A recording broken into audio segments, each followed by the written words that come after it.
Hello बच्चों, let's read the question. Question says prove that vector A cross product with vector B cross vector C cross product with vector D plus vector A cross vector C cross vector D cross vector B plus vector A cross vector D cross vector B cross vector C is equal to -2 of b scalar triple product of vector b, vector c, vector d into vector a.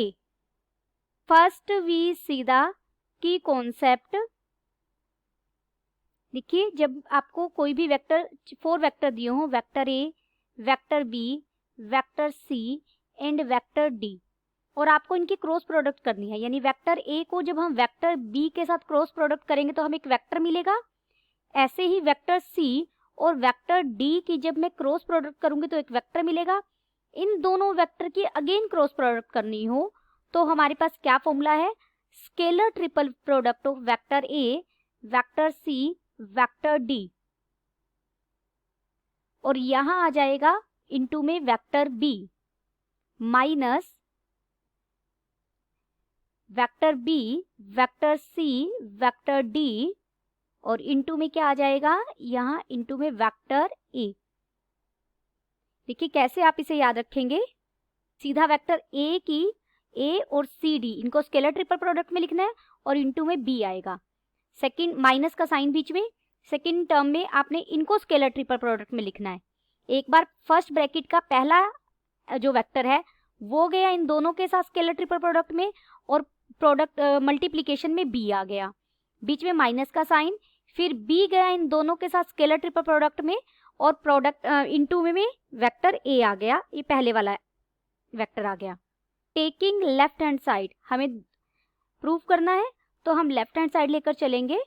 Left hand side में देखिए vector a cross vector b और फिर इसकी cross product है vector c cross vector d के साथ. अभी हमने इसके लिए फॉर्मूला लिखा, क्या बन जाएगा? Scalar triple product of vector a, vector c, vector d into vector b minus vector b, vector c, vector d और इंटू में वेक्टर a. यहाँ डॉट मत लगाइए, इंटू का मतलब हम डॉट में यूज करते हैं, लेकिन यहाँ ये स्केलर ट्रिपल प्रोडक्ट एक स्केलर नंबर आएगा और उसकी a के साथ जस्ट हम स्केलर मल्टीप्लीकेशन कह सकते हैं. अब ये हमारी पहली टर्म थी लेफ्ट हैंड साइड की और हमने इसके राइट हैंड साइड को सेकंड टर्म को सॉल्व कर रहे हैं. Vector a cross vector c cross vector d cross vector b is equal to, देखिए a अब किसके साथ आएगा? वेक्टर a आएगा वेक्टर d और वेक्टर b के साथ, और मल्टीप्लीकेशन में क्या आएगा? वेक्टर c, बीच में माइनस का साइन. अब वेक्टर c आएगा वेक्टर d और वेक्टर b के साथ और प्रोडक्ट में वेक्टर a आएगा. देखिए अब थर्ड टर्म मुझे इसे सिंप्लीफाई करना है, लेकिन क्या मैं इसे हमारे पास एक रिजल्ट होता है.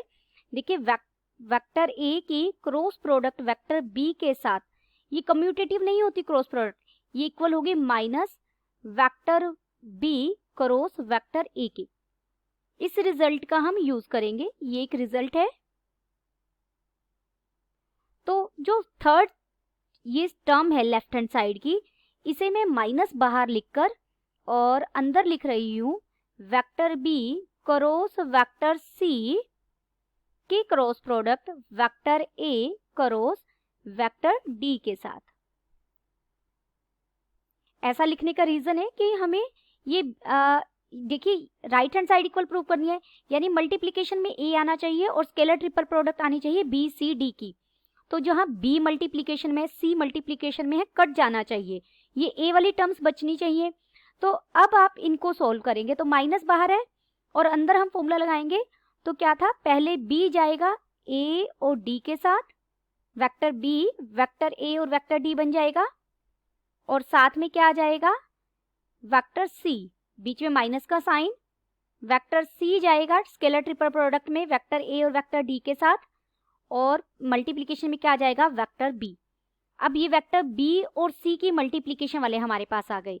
अगर आप इसे सीधा वे में करते तो ए और डी के मल्टीप्लिकेशन वाले टर्म्स बाहर आती, जिससे हम कंक्लूजन पर नहीं पहुंच पाते। अब देखिए इस माइनस को हम अंदर लेंगे तो ये टर्म पॉजिटिव हो जाएगी, इसे मैं पहले लिख रही हूँ।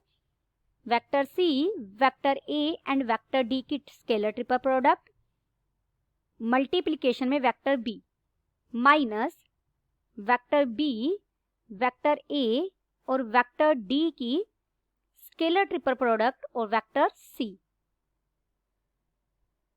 अब देखिए यहां पर क्या है, ए सी डी जो ऑर्डर है, साइकिल है ए सी डी और बी बाहर है। यहां मुझे साइकिल अगर ए सी करना है तो साइकिल हम यूज करेंगे, ये माइनस हो जाएगा और ये बन जाएगा वेक्टर ए, वेक्टर सी और वेक्टर डी और बी के साथ इसकी स्केलर ट्रिपल प्रोडक्ट माइनस सी के लिए यहाँ ए डी बी है साइकिल, यहाँ ए डी बी ही है, साइकिल का ऑर्डर चेंज नहीं हो रहा, तो इसे मैं लिख सकती हूँ A vector, vector D vector, vector B और सी के साथ स्केलर ट्रिपल प्रोडक्ट। अब हमें कौन कौन सी इक्वेशन मिली, देखिए लेफ्ट फर्स्ट ये है, सेकंड ये है आपकी और थर्ड हमें ये मिली है।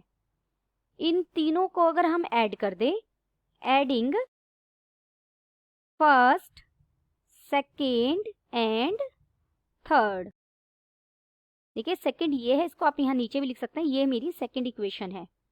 जब आप इन तीनों को ऐड करेंगे तो ये ए सी डी बी वाला ये इससे कट जाएगा, एक पॉजिटिव एक नेगेटिव, और जो ये ए डी बी की स्केलर ट्रिपल प्रोडक्ट सी के साथ ये इससे कट जाएगा।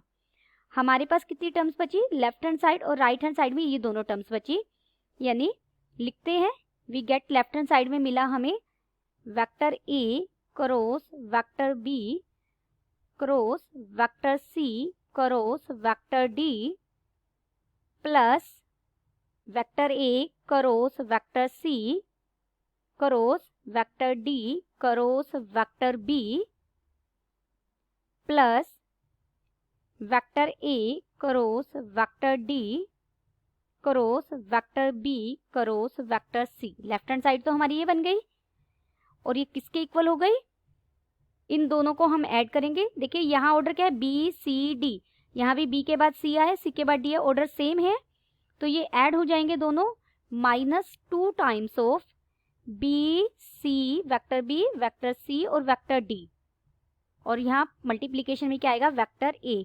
आप लिख सकते हैं एज जो बी सी और डी की स्केलर ट्रिपल प्रोडक्ट है वो इक्वल होगी सी डी बी, हमने ऑर्डर चेंज नहीं किया, डी के बाद बी है, और ये भी इक्वल होगी डी बी और सी की स्केलर ट्रिपल प्रोडक्ट के। अगर आप साइकिल चेंज करते हैं तब हमारा साइन चेंज होता है। ये हमारी राइट हैंड साइड है और ये हमारी left hand side, hence proved.